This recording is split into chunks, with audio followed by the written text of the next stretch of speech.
오늘 하나님이 우리에게 주신 말씀은 여호수아 7장 1절부터 15절까지 말씀입니다.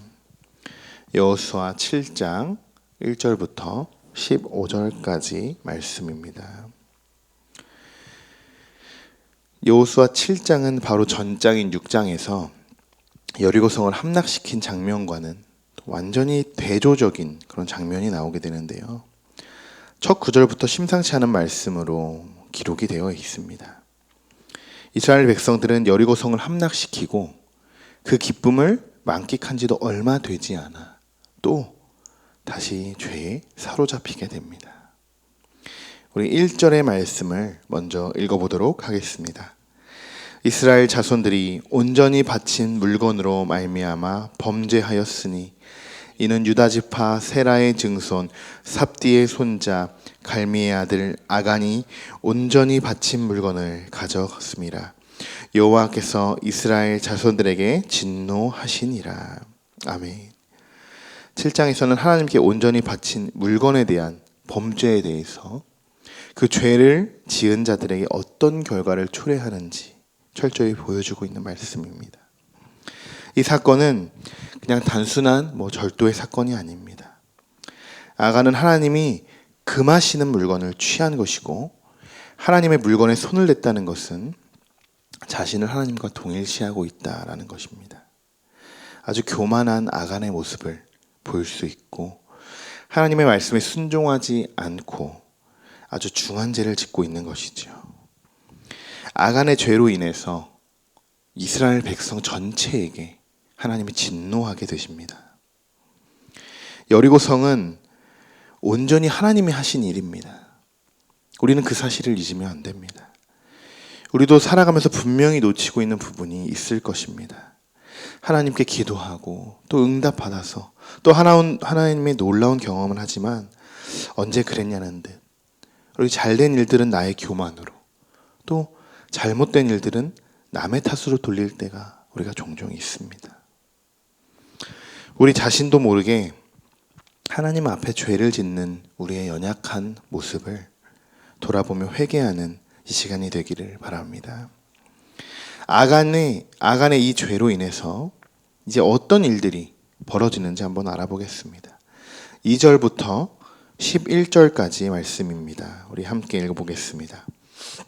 여호수아가 여리고에서 사람을 베델 동쪽 베다인 곁에 있는 아이로 보내며 그들에게 말하여 이르되 올라가서 그 땅을 정탐하라 하매 그 사람들이 올라가서 아이를 정탐하고 여호수아에게로 돌아와 그에게 이르되 백성을 다 올라가게 하지 말고 2-3천 명만 올라가서 아이를 치게 하소서.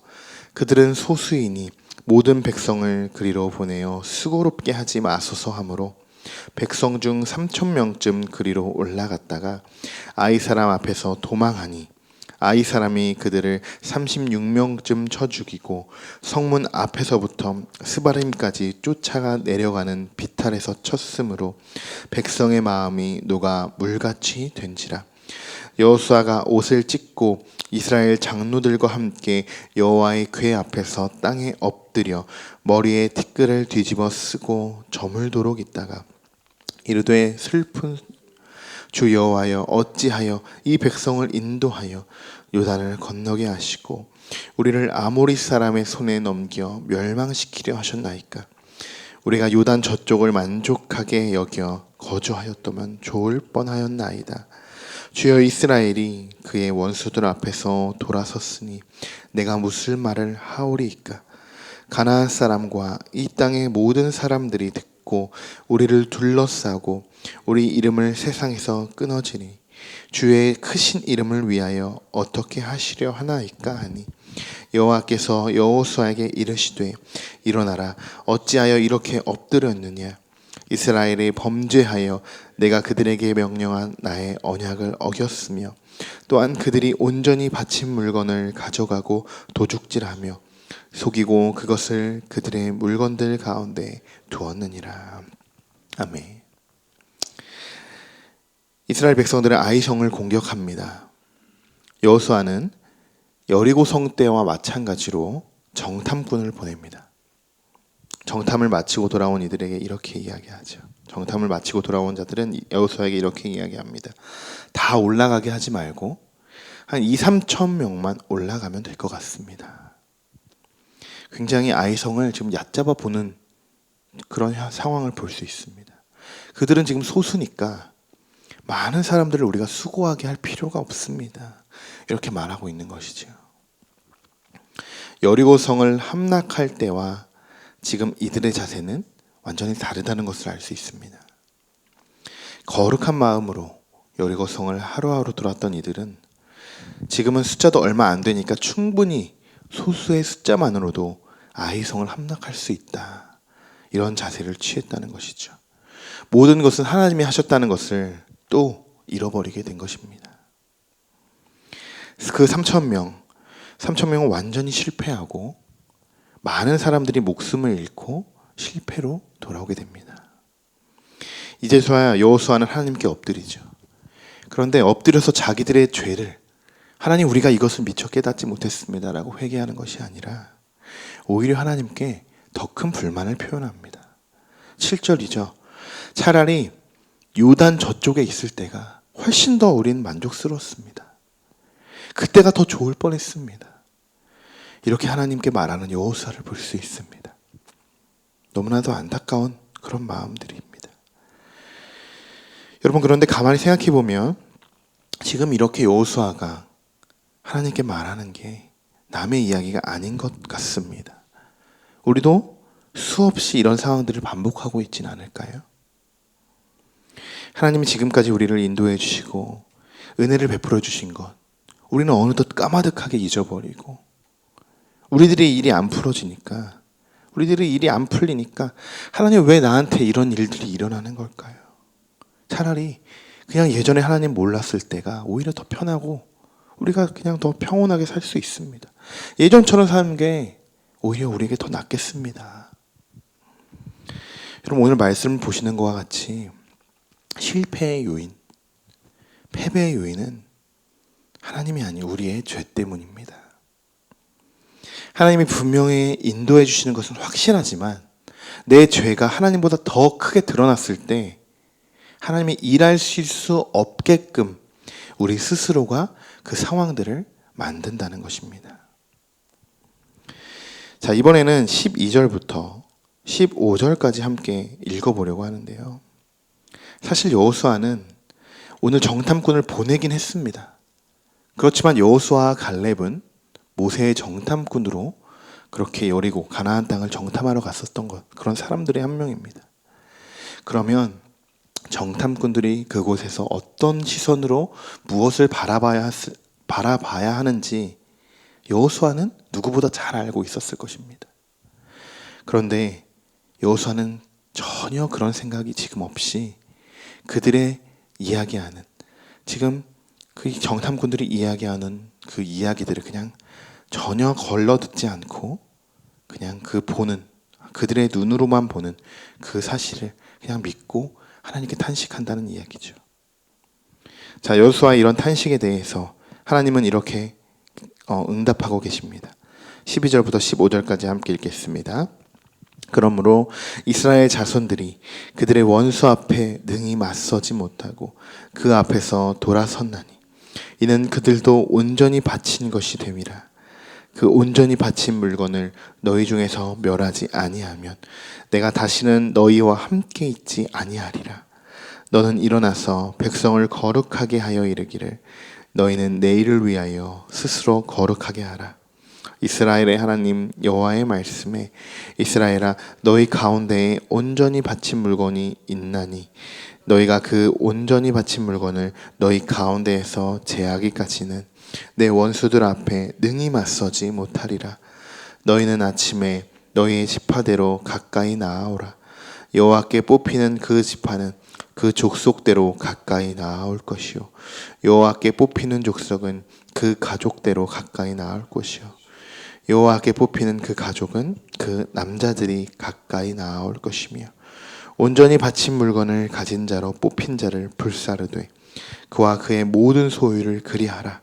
이는 여호와의 언약을 어기고 이스라엘 가운데에서 망령된 일을 행하셨음이라 하셨다 하라. 아멘. 하나님은 구체적으로 여호와께 명령을 내리십니다. 첫째, 너희는 스스로 거룩하게 하라. 다시 하나님과 관계를 회복하기 위해서 여리고 때와 마찬가지로 하나님은 거룩하라 라고 이렇게 명령하고 계십니다. 둘째, 지파대로 제비를 뽑으라는 것이죠. 뽑는 순서도 자세히 나와 있습니다. 지파를 뽑고 족속을 뽑고 가족을 뽑고 대표로 남자여야 한다 이렇게 이야기합니다. 남자가 뽑히는 이유는 그 가정의 언약적 이 대표자이기 때문인 것이죠. 자, 세 번째는 제비가 뽑힌 자는 그의 소유와 더불어서 불사르라 라는 명령입니다. 굉장히 무서운 명령이죠. 15절을 보시면 망령되다라는 구절이 있는데 이 단어는 히브리어로 네발라라는 뜻이고 그 뜻은 고의적인 죄라고 이렇게 해석할 수 있습니다. 이스라엘의 범죄는 언약을 어기고 고의적으로 하나님의 명령을 거역한 자들은 창세기 38장 그리고 레위기 20장의 말씀을 참고해 보면 분명히 죄 가운데 불살라서 처벌하는 방법이 있었다는 것입니다. 오늘 아이성을 정탐하고 공격하기에 실패하는 패배하는 이스라엘 백성들과 하나님을 원망하는 여호수아 그리고 그 죄에 해당되는 죄값을 치르는 제비 뽑힌 자들을 우리가 살펴보았습니다. 사람들이 죽고 불살라지고 조금은 우리에게 무섭고 충격적인 말씀일 수도 있습니다. 그렇지만 하나님이 하시는 일에 대해서 우리는 아무 말도 할 수가 없습니다. 우리는 우리가 지은 죄에 대해서 한 번 더 고민하고 회개하고 다시는 그 죄를 짓지 않겠다라는 다짐만 할 뿐입니다. 오늘 하루는 우리의 자신의 지혜와 또 판단에 따라서 우리가 움직이지 않고 행동하지 않았으면 좋겠습니다. 하나님께 묻고 아주 작은 죄에 대해서도 다시 한번 회개할 수 있는 그런 귀한 시간이 되시기를 축복합니다. 함께 기도하겠습니다. 하나님, 이 모든 것은 하나님의 은혜입니다. 우리가 이 고백이 그냥 스쳐 지나가는 고백이 되지 않도록 우리의 마음에 붙들어 주시고 죄에 대해서 또 교만에 대해서 다시 한번 되돌아볼 수 있도록 인도하여 주옵소서. 이 시간 하나님만 붙들고 기도합니다. 하나님의 뜻을 알게 하시고 우리가 정말 간절한 마음으로 부르짖을 수 있도록 하나님 인도하여 주시옵소서. 지금 오늘 아이성의 공격에 실패하는 그 이스라엘 백성들을 봅니다.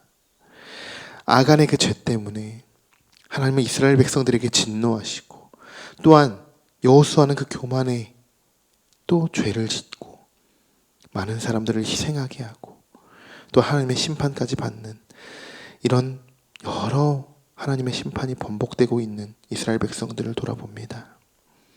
하나님, 우리 안에 우리 삶에서 그들에게 하나님 말씀하신 것처럼 우리 삶에서도 우리가 한번 다시 되돌아볼 수 있게 하시고 온전히 우리는 실패하는 하루가 아닌 매번 실패하고 우리가 넘어지는 그런 우리의 신앙생활이 아닌 우리를 온전히 승리하게 하는 그런 하루가 되기를 간절히 소망합니다. 오늘 결국 아이성은 하나님께서 이스라엘 백성들에게 넘겨주시지만 그 모든 과정들을 우리에게 보여주시는 하나님, 우리의 삶 속에서 우리가 하나님 나라 가기 전까지 우리의 모든 삶의 그 여정들이 하나님과 더욱더 가까이 교제할 수 있고 하나님 붙들고 가기로 우리가 간절히 이 시간 소망하며 예수님의 이름으로 기도드립니다. 아멘.